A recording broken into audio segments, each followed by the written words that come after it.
want, if you can, I appreciate it. And the reason I kind of led with that is because, I kind of crack a lot of people's heads with that. You know what I mean? And even with the podcast, people who may have known me before, you know what I mean, and known, when you tell people you're doing this or you're doing that, they're like, oh, what? That motherfucker ain't funny. I'm funny. And, you just get, it's just, for years, because this really isn't me. Like, I've never been one of the type to want to stand out in front or want their attention or whatever. At least that's what I thought. At least for what I was conditioned that I was. You know what I mean? Yeah. Because, see, society has a crazy way to make you feel unsure about yourself, to make you feel insecure, you know what I mean, to put fear in you. And a lot of people, will put their fear on you. You know what I mean? Like when you tell somebody you're doing something and they scared themselves to maybe step out and do something, they'll put that fear on you. You know what I mean? And regardless, and I've never been the type of person to live in anybody else's head or worry about what people think of me, but I had to be honest with myself and say, a lot of stuff that I did want to do and I didn't do, partly was because I was worried, thinking about what people thought. Whether regardless of what I said or not, it wasn't the entire reason.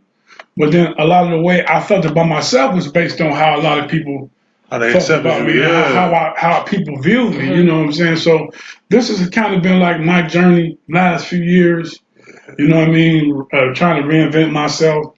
And to be what I say, live your best life. You know what I mean? Yeah. And I want to share, before I go, I want to share a conversation I had with my man Raymond Hall. I said I shot him out. And he said she can't hear nothing. But somebody can. I might be just sure. But this is a brother I've known for years. We worked together, coached the same football team.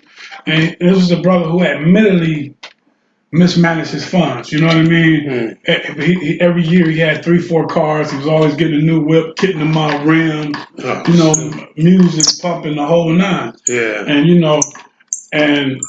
he had an epiphany in his life where he decided he was going to take his money and buy a house, and on the auction.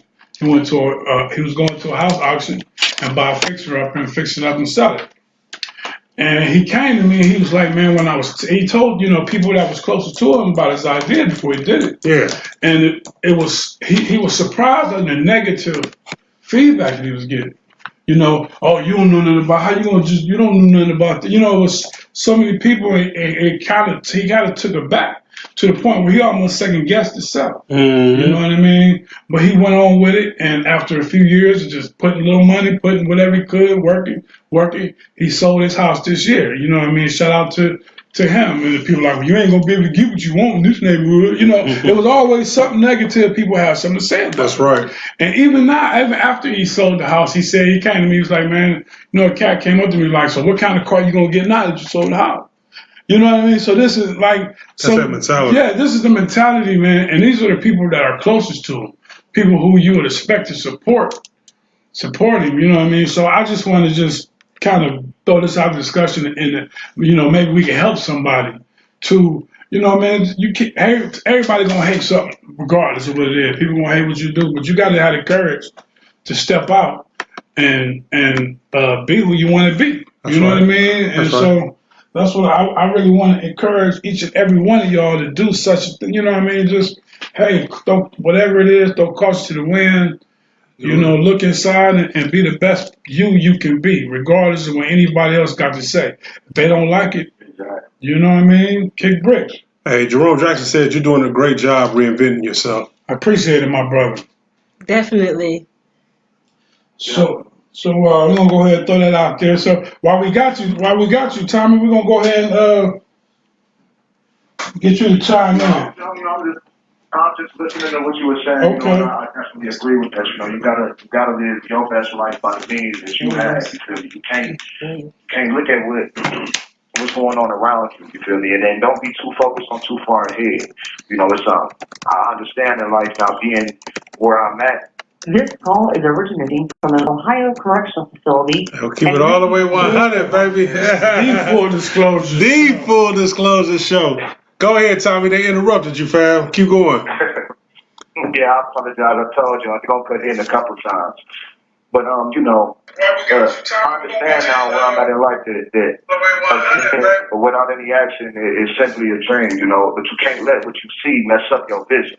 Your vision in life is where you're going, but you also have to understand the situation in which you are in.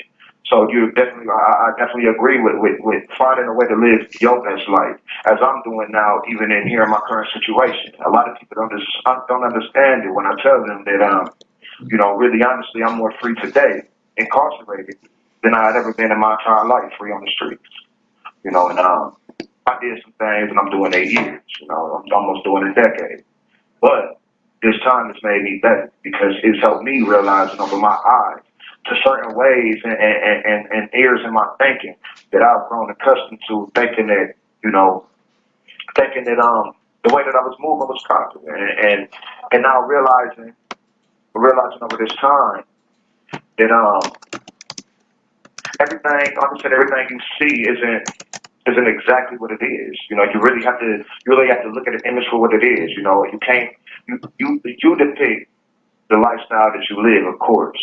But to make it the best life, you have to understand where you're at, and that's just what I'm doing now. That's what's up. And I got my sister that's been here with me, and my family that's been here with me.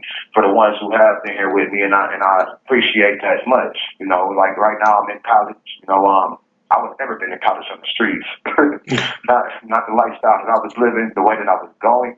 And I just feel like me being here helped me get to the point where now I know how to live my best life, even in my current situation. Living your best life doesn't necessarily mean that you have to have this and have that and have the cars and the perfect job. Live by your means, because you'll get where you want to get to, but you got to take it day for day. It's one day at a time with everything that you do. And I finally realized that, again, I say a vision without action is simply a dream, but, at the same time, don't let what you see mess up your vision. That's what's up. Lisa? Yes, that's my little brother. That's why I call him little brother. And he has grown. I love you too. He has grown so much. Just speaking to him on the phone. If y'all knew him before you went, y'all would understand where I'm coming from. And you know what I'm saying. And I do agree with a lot of what you just said there. Just to big piggyback off of that.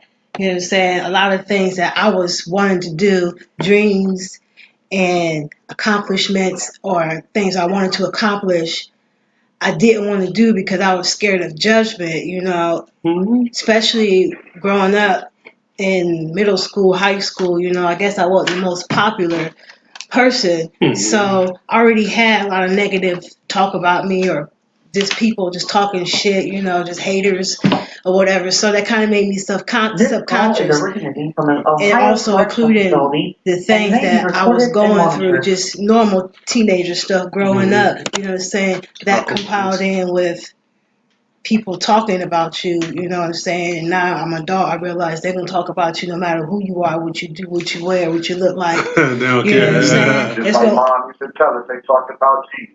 She did. She did. She and I understood. I'm not a religious person, but I understood what she was saying. So, you know what I'm saying? With them wise words, I have been taking steps to step out of my comfort zone, and I believe like that's what works for me. I have to find things that makes me uncomfortable in order to be comfortable in my uncomfortable part of my body and part of life. So those are things that I've been trying to do, and it's not easy to do, but I want to live my best life, and things have been moving